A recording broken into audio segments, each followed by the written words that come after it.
நம்ம பகுத்தறிவை எப்படி பெறுறது? பகுத்தறிவுன்னா அது புத்தகங்கள் நிறைய படிக்கணுமா? அப்போ தான் பகுத்தறிவு கிடைக்குமா? அப்படி அதை முதல்ல தெரிஞ்சுக்கணும். புத்தகம்லாம் படிக்க தேவையில்ல. புத்தகத்தை படிக்காமலே பகுத்தறிவை பெற்றுவிடலாம்.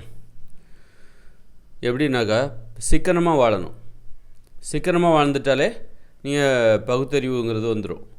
ஏன்னா இந்த மூட நம்பிக்கைகள்லாம் பார்த்திங்கன்னா தேவையில்லாத செலவுகள், தேவையில்லாத ஒரு நேரத்தை செலவழிக்கிறது, உழைப்பை செலவழிக்கிறது, பணத்தை செலவழிக்கிறது, இதுதான் மூட நம்பிக்கைகளாக இருக்குது. எந்த ஒரு மூட நம்பிக்கை, இன்றைக்கி ஒரு திருப்பதிக்கு பாத யாத்திரை போகிறாங்க, 6 நாள் போகிறாங்க. ஆனால் அவங்க என்ன பண்ணுறாங்க? கூலி வேலை பார்க்குறாங்க. கூலி வேலை அப்போ அவங்களுக்கு நேரத்தோட அருமை தெரில, பணத்தோட அருமை தெரில. 6 நாள் வீணாக போதா? அந்த 6 நாள் அவங்க வீட்டில் இருந்திருந்தாங்கன்னா 6 நாள் வேலைக்கு போயிருந்திருப்பாங்க. ஒவ்வொரு நாளைக்கும் ஒரு 500 ரூபா சம்பாதி 6 5 35 கிட்டத்தட்ட 5000 ரூபா பணம் வேஸ்ட்டு. அப்புறம் அவங்க ரிஸ்க் எடுக்கிறாங்க, ரோட்டில் நடந்து போகிறாங்க, இரவும் பகலும் ரோட்டில் நடந்து போயிட்டே இருப்பாங்க. அப்போ அதில் ஆபத்து இருக்குது. அப்போ எவ்வளோ பெரிய இழப்பு ஏற்படும் பாருங்கள்.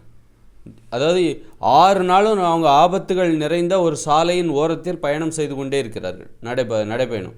எனக்கு தெரிஞ்சு அந்த மாதிரி எப்படி ஒருத்தர் திருப்பதிக்கு வேளாங்கண்ணிக்கு நடந்து போனார். வேளாங்கண்ணிக்கு நடந்து போகும்போது அது எனக்கு முன்னாடி தான் அந்த விபத்து நடந்துச்சு. பயங்கர மழை, அதாவது முன்னாடி என்ன இருக்குங்கிறத கூட தெரியாத அளவுக்கு பயங்கரமாக மழை.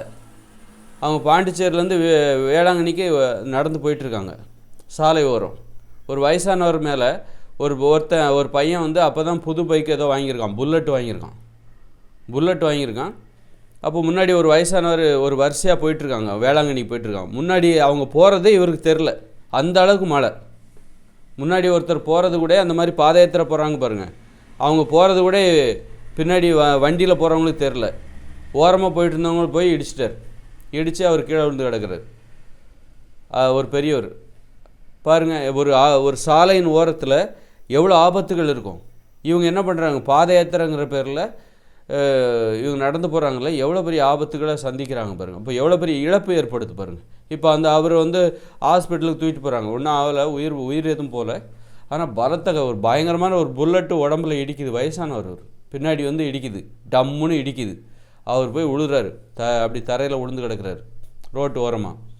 அவருக்கு என்ன போய் செக் பண்ண தான் தெரியும், எலும்பு எங்கெல்லாம் உடஞ்சிருக்குன்னு. கிட்டத்தட்ட அந்த விபத்துனால அவர் அதுலேருந்து மீண்டு வர்றதுக்கு கண்டிப்பாக 4-5 மாதம் ஆகும். 4-5 மாதம் வீணாக போச்சா? சப்போஸ் உயிர் போயிருந்தா உயிரே இழக்க வேண்டிய நிலைமை. அப்போ இந்த மூட நம்பிக்கையில் எவ்வளோ வீணாக போகுது பாருங்கள். ஒரு சாலையில் போய் இவங்க 6 நாளாக அவங்க நடந்து போயிட்டே இருப்பாங்க, அந்த வேளாங்கண்ணி வரைக்கும் போகிறதுக்கு, இல்லை திருப்பதிக்கு போகிறதுக்காக. அங்கங்கே நடந்து நேரம் வேஸ்ட்டு, உழைப்பு. அப்போது சிக்கனம், இது என்ன அப்போ மனசில் அப்படின்னா, இவங்களுக்கு சிக்கனம் இல்லை அப்படின்னு தான் அர்த்தம். சிக்கனங்கிறது என்னது? தேவையான செலவுகள். சிக்கனமான செலவுங்கிறது தேவையான செலவு.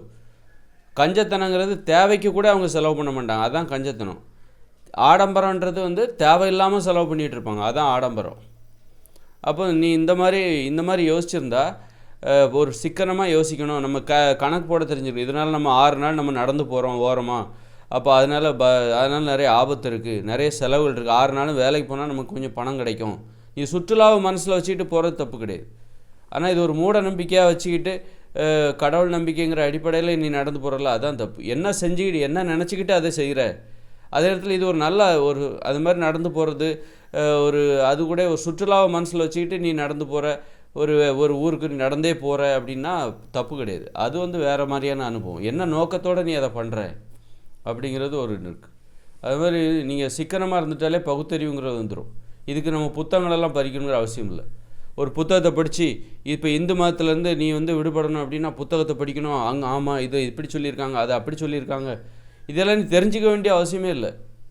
நீ சிக்கனமாக இருந்துட்டேன்னா இதெல்லாம் நீ தெரிஞ்சுக்கிட்டு தான் அதுலேருந்து வெளியே வரணுங்கிற அவசியம் இல்லை. மேம்போக்காகவே தெரிஞ்சுக்கலாம். இந்த மதம் என்பது என்ன பண்ணுறாங்க? வருஷத்துக்கு ஒரு வாட்டி வரி வாங்குவாங்க, 5000 ரூபா 10,000 ரூபா கொடுன்னு வரி வாங்குவாங்க. அப்புறம் அந்த கோயிலுக்கு திருவிழா நடத்தும்போது அதுக்குன்னு ஒரு செலவாகும். இதெல்லாம் தேவையா? இது இல்லாமல் மனிதர்களால் மகிழ்ச்சியாக வாழ முடியாதா அப்படின்னு கேள்வி கேட்டு பாருங்கள். கண்டிப்பாக இது இல்லாமல் இருந்தால் தான் மகிழ்ச்சியாக வாழ முடியும். வருஷத்துக்கு 5000 6000 10,000 நீங்கள் ஒரு ஊரில் இருக்கீங்க அப்படின்னா, நீங்கள் ஒரு இந்து மதமோ கிறிஸ்தவ மதமோ, அதுக்கு அப்போ அந்த மதத்துக்காக நீங்கள் 10,000 வருஷத்துக்கு செலவு பண்ணுவீங்க. 10,000 என்ன 20,000 கூட செலவாகும். அப்புறம் நீ சிலர் வந்து திருவிழாவை கொடுப்பாங்க, அவங்க சொந்த செலவிலே கொடுப்பாங்க, அது ஒரு லட்சம் 2 லட்சம் ஆகும். அந்த 1 லட்சம் 2 லட்சத்தை சம்பாதிக்கிறதுக்கு எவ்வளோ நாளாகும்னு நினச்சி பாருங்க. அந்த மாதிரி எப்போவும் வந்து நம்ம உழைப்பை நம்ம வந்து மதிக்கணும். பேராசை பிடிச்சவங்க தான் வந்து என்ன பண்ணுவாங்க, இந்த மாதிரி மூட நம்பிக்கையில் இருப்பாங்க. மூட நம்பிக்கை வைப்பவர்கள். அது மாதிரி சிக்கனமாக இருக்கிறவங்க போதும், எனக்கு இது போதும், தேவையில்லாமல் எதுவுமே செய்ய மாட்டாங்க. தேவையானதை கண்டிப்பாக செய்வாங்க. தேவையானது கூட செலவு பண்ணாதவங்க தான் அந்த கஞ்சத்தனமாக இருக்கிறவங்க. அதனால் நம்ம கஞ்சத்தனமாகவும் இருக்கக்கூடாது, ஆடம்பரமாக இருக்கக்கூடாது. பகுத்தறிவுங்கிறது எதனால் வரும் அப்படின்னா சிக்கனத்தால் தான் வரும். ஒருத்தர்கிட்ட சிக்கனமே இல்லை, ஆடம்பரமாக செலவு பண்ணுறாரு அப்படின்னா அவருக்கு வந்து இந்த மாதிரி கடவுள் நம்பிக்கை, மூட நம்பிக்கைகள் இருப்பதற்கு கண்டிப்பாக வாய்ப்பு இருக்குது, இருக்கும் கண்டிப்பாக. ஏன்னா ஆடம்பரமாக வாழ்கிறதே ஒரு மூட நம்பிக்கை தானே. ஆடம்பரமாக நீ வாழ்கிற அப்படின்னாலே ஒரு மூட நம்பிக்கை. மூட நம்பிக்கைங்கிறது வெறும் கடவுள் நம்பிக்கை சார்ந்தது மட்டும் கிடையாது. நீ ஆடம்பரமாக வாழ்ந்தாலே அது மூட நம்பிக்கை தான், பயங்கரமான மூட நம்பிக்கை.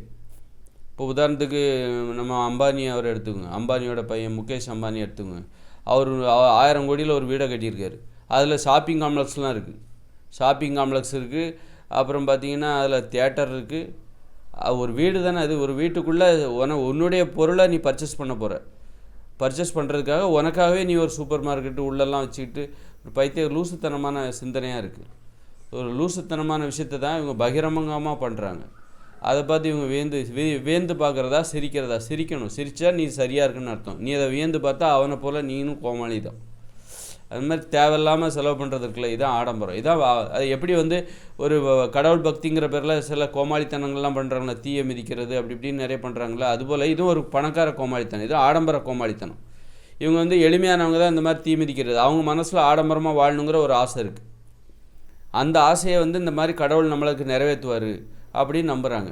நம்மளால் தான் முடியாது, நம்மகிட்ட அந்த அளவுக்கு திறமை இல்லை, ஆனால் நமக்கு ஆடம்பரமாக வாழணுன்னா கடவுள் அதற்கான வழி செய்வார் அப்படின்னு நினச்சி என்ன பண்ணுறாங்க, தீ மிதிக்கிறது அல்லது வந்து மொட்டை போடுறது, இப்படி வந்து பல்வேறு வழிகள் இருக்குது. ஒவ்வொரு மதத்துலேயுமே இருக்குது மூட நம்பிக்கைகள்.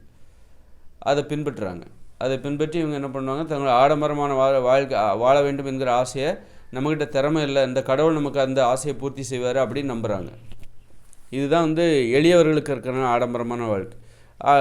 அப்போ இவங்களுக்கும் ஒரு கோமாளியாக வாழணுங்கிற ஒரு ஆசை. எப்படி ஒரு பணக்காரர்கள் எப்படி ஒரு கோமாளித்தனமான ஒரு வாழ்க்கை வாழ்கிறாங்களோ,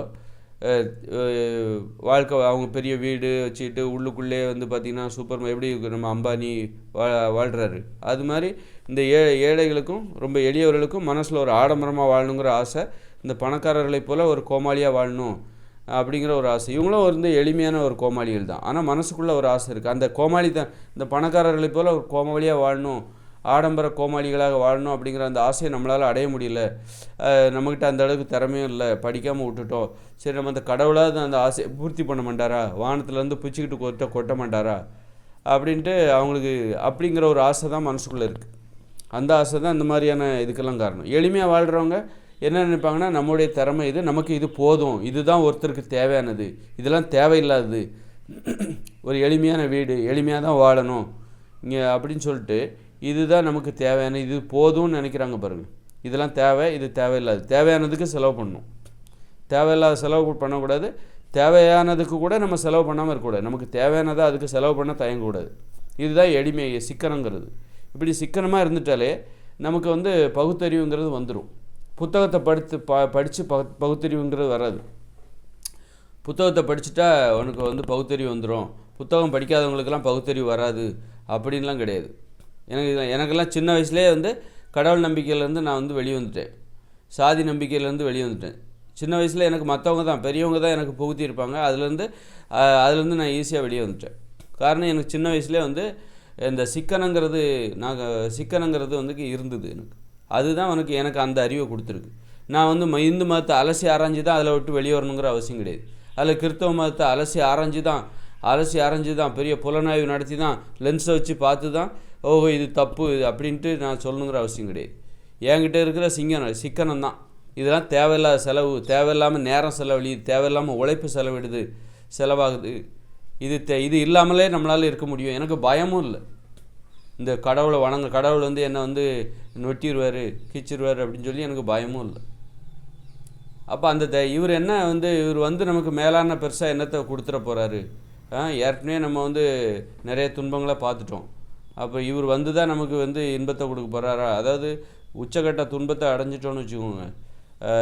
இந்த மாதிரி துன்பத்திலேருந்து இந்த மாதிரி கடவுள்னு சொல்கிறீங்களா, மதத்தை அடிப்படையாக கொண்ட கடவுள்கள், இவங்களால கூட தீர்வு தர முடியாதுன்னு நமக்கு தெரியும். யார் அப்போ அவங்களுக்கு வந்து இந்த மாதிரி பகுத்தறிவுங்கிறது வந்துடும் ஈஸியாக. புத்தகத்தை படித்து தான் வரணுங்கிற அவசியம் கிடையாது. நாம் ஒரு துன்பத்தில் இருக்கோம் அப்படின்னா இந்த துன்பத்திலேருந்து விடுபடுவதற்கு நாம் முறையான வழியில் முயற்சி பண்ணால் தான் முடியுமே தவிர, இந்த துன்பத்தை போக்குறதுக்கு இந்த உலகத்தில் மனிதர்களாலும் முடியும், இந்த மனிதர்களாலும் பெருசாக முடியாது, இந்த மாதிரி கடவுள்களாலும் முடியாது. பொம்மை கடவுள்கள்லாம் நம்புகிறாங்கல்ல, மூட நம்பிக்கை அடிப்படையாக, அவங்களாலையும் முடியாது. நம்ம முயற்சி பண்ணால் தான் முடியும். அந்த மாதிரியான ஒரு துன்பத்தில் நாம் இருக்கோம் அப்படின்னா அப்போ தான் இந்த பகுத்தறிவுங்கிறது தானாக வந்துடும். தன்மீதான நம்மளால் முயற்சி பண்ணால் தான் நம்ம வந்து நமக்கு ஒன்று கிடைக்கும் அப்படிங்கிற அந்த நம்பிக்கை. இதுதான் எனக்கான அந்த பகுத்தறிவு எனக்கு ஏன் வருது அப்படின்னு. நல்ல பெரிய புத்தகங்களை புரட்டோம். அந்த மதத்தை பற்றி ஆராய்ச்சி பண்ணவே தேவையில்லை. அதில் என்ன வேணான்னு சொல்லிட்டு போட்டோம். தெரிஞ்சு போச்சு இது தேவையில்லாத ஒன்று, இது இல்லாமல் நம்மளால் வாழ முடியும் அப்படின்னா அதில் என்ன வேணாலும் இருந்துட்டு போட்டோம். அவ்வளோதான். மேலே பார்த்து அது உள்ளே போய் ஆராய்ச்சி பண்ணி கடவுள் எப்படி இருக்கா உள்ளே வேணால் பார்த்தா நமக்கு தெளிவாக நம்ம அதை சொல்ல முடியும். ரொம்ப ஆராய்ச்சி பண்ணுங்கிற அவசியம் இல்லை. மேம்போட்டு நம்ம கேள்வி ஞானம் நம்ம காதில் வந்து விடும். நீ எதையுமே கேட்கணுங்கிற அவசியம் இல்லை. ஒரு இந்து மதத்தை போய் புத்தகத்தில் படிக்கணும், ஆழமாக படிக்கணுங்கிற அவசியம் இல்லை. ஆனால் அதை பற்றின செய்திகள் உனக்கு வரும். ஒரு முஸ்லீம் மதத்தை பற்றின, ஒரு கிறிஸ்துவ மதத்தை பற்றினது நமக்கே தெரிஞ்சு போச்சு. நீ சொல்லலைனாலும் அதை நான் இப்போ கடைபிடிக்க மாட்டேன். ஏன்னா 2000 வருஷத்துக்கு முன்னாடி 2000-3000 வருஷத்துக்கு முன்னாடி கற்காலத்துலலாம் பார்த்தீங்கன்னா எளிமையாக தான் வாழ்ந்தாங்க. வர வழியில் அவங்களால ஆடம்பரமாக வாழ முடியாது. ஒரு வீட்டை கட்ட முடியாது, ஏன்னா ஒரு மரத்தை வெட்ட முடியாது, கதவு ஜன்னல் செய்ய முடியாது. ஆடம்பரமாக வாழ முடியாத உலகம் தான் கற்காலம். அப்படி இருக்கும்போது அவங்களுக்கு கடவுள் நம்பிக்கையெல்லாம் இருக்காது, மூட நம்பிக்கைகள்லாம் இருக்காது. ஒரு கடவுள் நம்பிக்கை அவங்களுக்கு என்னத்தை கொடுத்துட முடியும்? அவங்களால கற்பனை கூட பண்ணி பார்க்க முடியும். இன்றைக்கி நீங்கள் கடவுளை நம்புற அப்படின்னா உனக்கு ஒரு வீடு, பெரிய வீடு வேணும், இது வேணும், அது வேணும்னு வேண்டுவேன். கற்காலத்தில் வாழ்ந்த மக்கள் எதை வேண்டுவார்கள்? இப்படியெல்லாம் வீடு கட்ட முடியும்னே அவங்களுக்கு தெரியாது. ஏன்னா இப்படியெல்லாம் வீடு கட்டணும் அப்படின்னா உலகத்தாலான ஆயுதங்களை வச்சு தான், கருவிகளை வச்சு தான் இந்த மாதிரி வீடு கட்ட முடியும். ஒரு கார் வாங்குறது, இந்த மாதிரியான வாழ்க்கையெல்லாம் உலகத்தை அடிப்படையாக கொண்டது. உலகங்கள்னால் என்னன்னு தெரியாத கற்காலத்தில் ஒரு மரத்தை வெட்ட முடியாது, வெட்டப்பட்ட மரத்தில் கதவு ஜன்னல் செய்ய முடியாது, இந்த மாதிரிலாம் வீடு கட்ட முடியும்னு தெரியாதவங்களுக்கு குடிசையில் தான் வாழ்ந்திருப்பாங்க. அவங்களுடைய எதிர்பார்ப்பே பார்த்திங்கன்னா குடிசை தான். அதை அவங்களே கட்டிக்க போகிறாங்க. அவங்க இப்போ வெளிநாட்டுக்கு போகணும், அந்த தொழில் செய்யணும், இந்த தொழில் செய்யணும், நல்ல பொண்ணு கிடைக்கணும், ஏன் அப்படிலாம் இல்லை.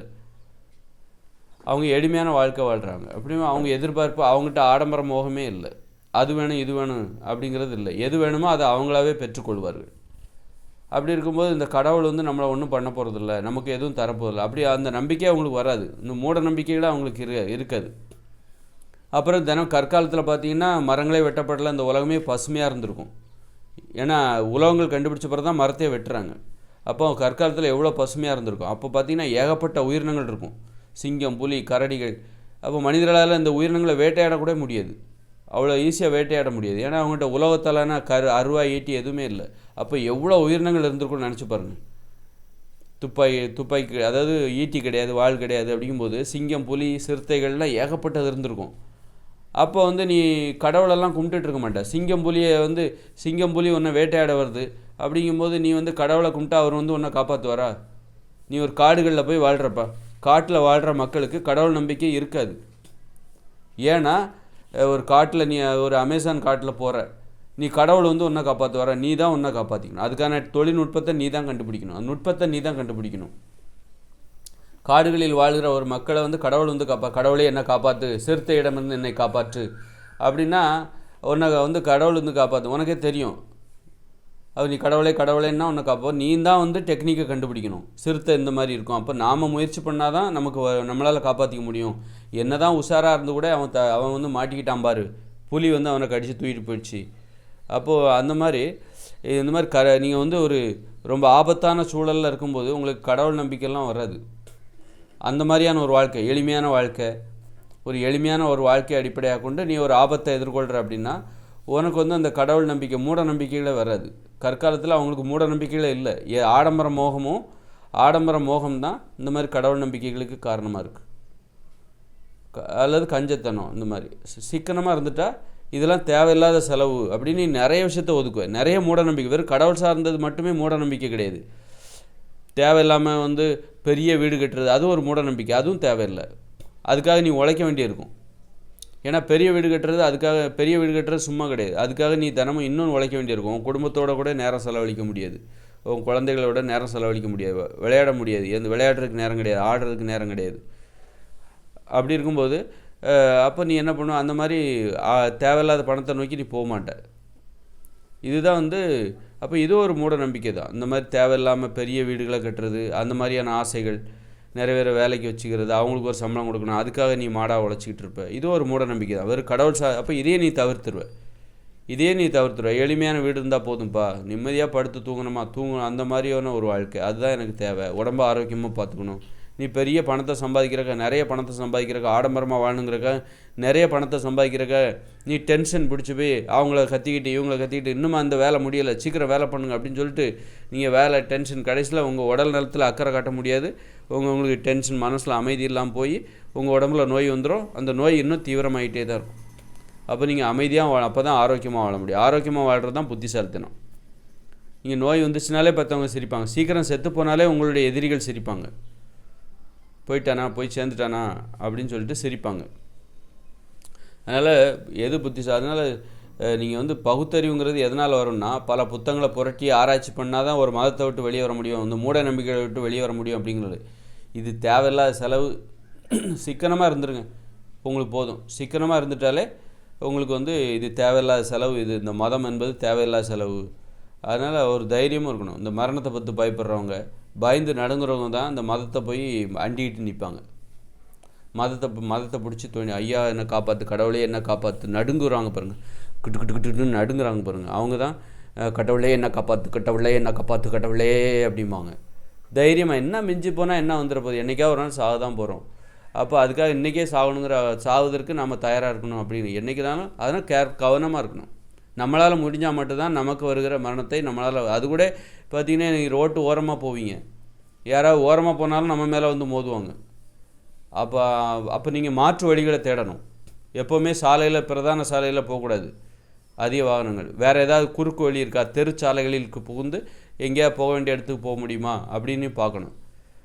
ஒரு மெயினான ஒரு ஹைவேஸில் போகும்போது எந்த நேரத்தில் போனால் விபத்து குறைவு அப்படிங்கிற அந்த அறிவு இருக்கணும். இந்த மாதிரி விபத்துக்களை குறைக்க முடியும். நம்ம அதிகமாக வந்து பயணிப்பதை தடுக்கணும், அல்லது ட்ரெயினில் போகிறது, இந்த மாதிரியெல்லாம் வந்து ஒரு அறிவை பயன்படுத்தி நம்ம கட்டுப்பாட்டை மீறிய விபத்துக்களை நாம் தடுப்பதற்கு நம்மளாலான முயற்சி. அதையும் தாண்டி சில விபத்துகள் நடக்குதுன்னா நம்மளால் ஒன்றும் பண்ண முடியாது. அந்த மாதிரி ஒரு பகுத்தறிவுங்கிறது எதனால் வரும் அப்படின்னா, நம்மளால் முயற்சி பண்ணால் மட்டும்தான் நம்மளை பார்த்துக்க முடியும். அதனால் அளவுக்கு அதிகமான ஆசை, ஆடம்பரமாக வாழணுங்கிற ஆசை, இதுதான் வந்து பயந்து நடுங்கிற கோழைகள். இவங்கெல்லாம் தான் இப்போ வந்து இந்த மாதிரி இந்த கடவுள் மீது நம்பிக்கை வைப்பாங்க, கடவுளே என்ன காப்பாற்று அப்படின்னு சொல்லிட்டு. அதனால் வந்து